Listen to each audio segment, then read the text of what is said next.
Willie D Live. It's a different level of fame, also. Like, you know, when you're a star athlete, you're famous. You're hometown, local famous. Yeah. And you know everybody kiss your butt or whatever. Yeah. But when you get to the NFL, Yeah. that's a type of fame that you can't even imagine. Yeah. Like I said, there's levels to that as well. Like basketball famous is different than football famous, for the most part. I mean, there's some football players that transcend that. And why is that? I believe it's because we wear masks. There you go. Yeah. Okay. Right. And there's so much more players on the football team, so you end up rooting for the team more so than the player. And there are some players that transcend that. You know, I was one of those players that was a little more recognizable, and I think fantasy football had a lot to do with that, the fame aspect of it. Like quarterbacks can transcend that a lot because they the faces of the franchise. But for me personally, I think I realized when a lot of my personal decisions started to get critiqued in the media in a way that they weren't really necessarily interested in my mind. They were just interested in the placeholder that is running back X for X team. And so once that, I was like, oh, these motherfuckers really don't care. Once you realize people don't give a fuck, it's twofold. It hurts, right? Just being an honest man, that you're just somebody's puppet. You're entertainment for people, right? You're a lick. Yeah, 100%. That's an odd feeling, right? Because you found so much more, and then, but it's also liberating. You say, you know what? Like I had went through like a local situation here where I had got this woman pregnant, and she had, I don't even know I'm allowed to talk about. I don't give a fuck. She had went all over the local news and did the most and was lying. But anyway, that was probably my breaking point when I was like, yo, fuck this shit. And you really realize, like, yo, people ain't going to bed saying, man, that nigga Arian, man. People ain't waking up saying, man, I wonder what Arian. Nobody gives a fuck. Like, if you cross their little ticker and you're the type of conversation, they might have an opinion on you. Highly doubt that they'll give a fuck enough to research an honest, truthful opinion about you. And once you realize that you're just the flavor of the week or the flavor of the day, then it becomes a lot easier to rest, like, in knowing that it's not that crucial, like it's not that serious, and it's not just advice for myself, but like if you're just in your little social circles, you know what I'm saying, like the gossip in your town or whatever, like nobody gives a fuck, bro. Everybody wakes up and worry about the shit they got to worry about. You might be on somebody's tongue for a day or so. Nobody cares. Nobody waking up in the morning saying, I'm going to fuck you over. Like, nobody cares like that, dog. And that's how I avoided a lot of conflict afterwards and found a lot of peace, realizing nobody really gives a fuck. I promise you. Nobody cares, man. They might comment on your post or whatever. Nobody gives a fuck, though. Let it slide. Nobody cares. Yeah, you got it. You got it figured out, bro. Your intellect, bro. Where did you get that from? Was that inherited, or is that something that you learned?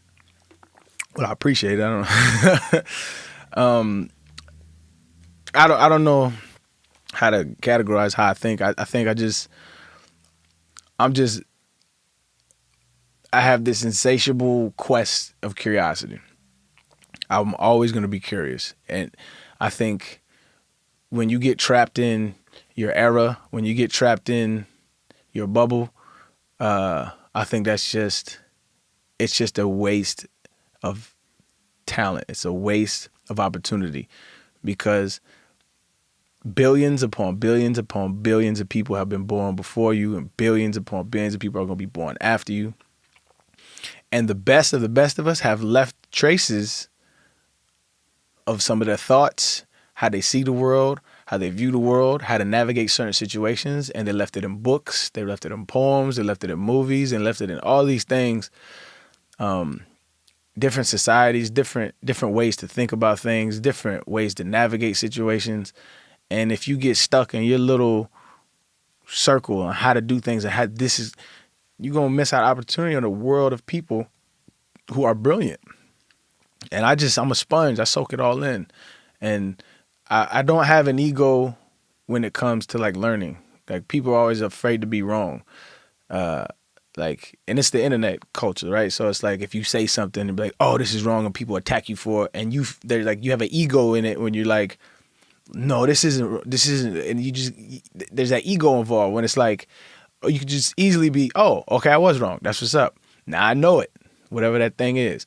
And there's like a stigma about being wrong, which is weird as fuck to me. Like, there's nothing wrong with being wrong. That just means you have an opportunity to learn, right? If you're open enough to receive the information. You have to be open enough to receive the information, though. But that's a slippery slope too, because a lot of people don't understand how to be right or how to be wrong.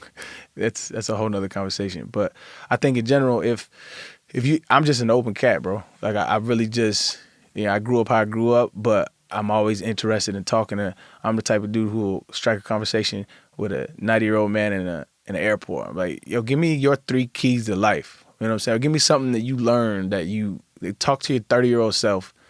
Like anytime I'm around like somebody who's old like that, I always say, give me advice to your 30-year-old self. Like if you were sitting next to your 30-year-old self, like what would you tell them?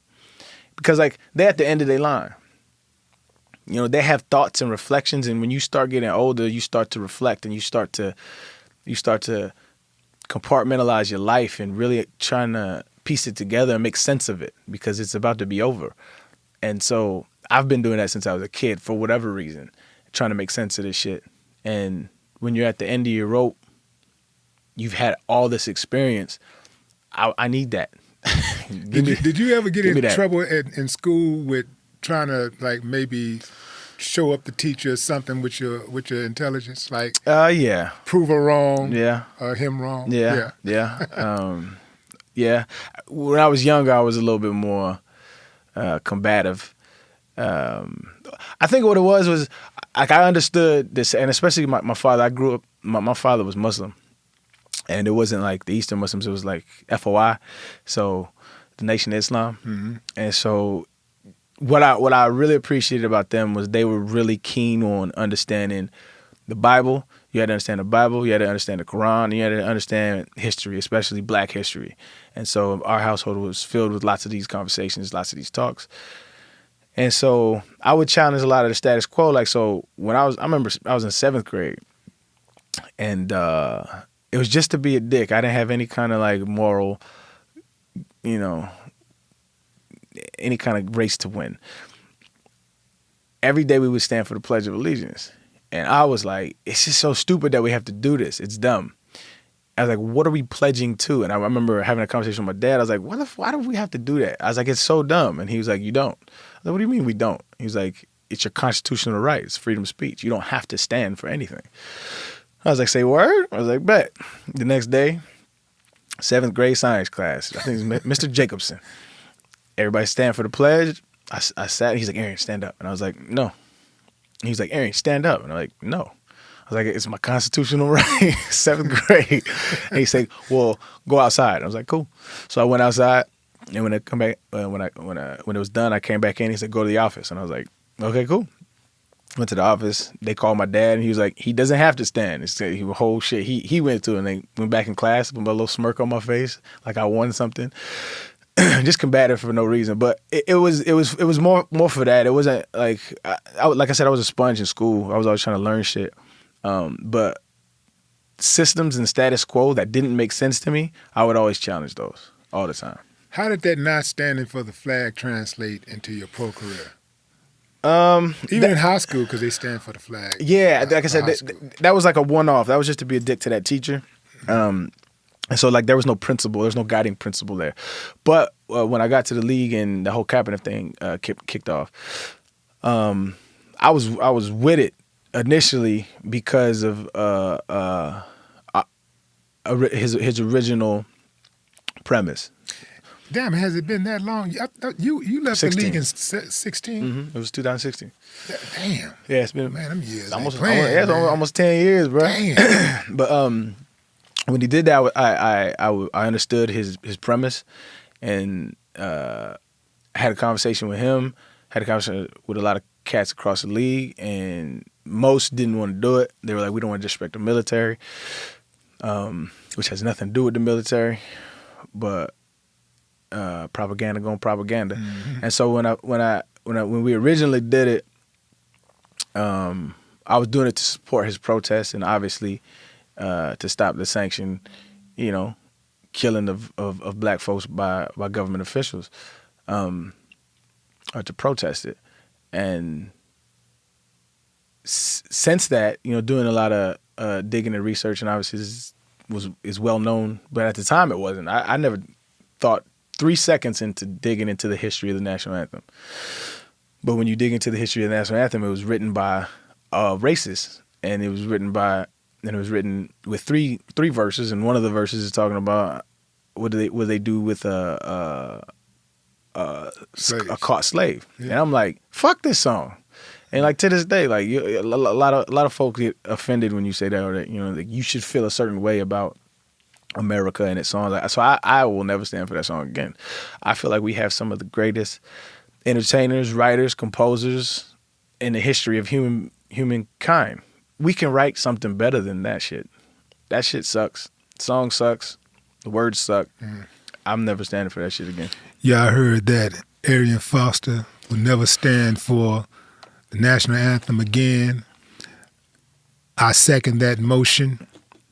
I second that emotion because the national flag, the national anthem, and its author suck monkey nuts. That's one way to put it.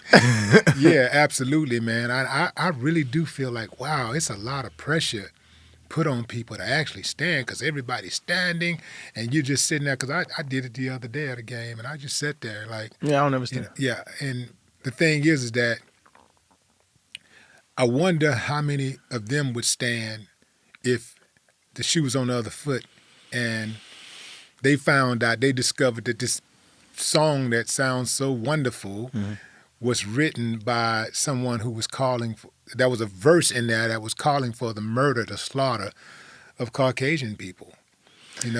How would they feel about that? I'm unsure, man. I think at this point, people are just on teams, and so it ain't about the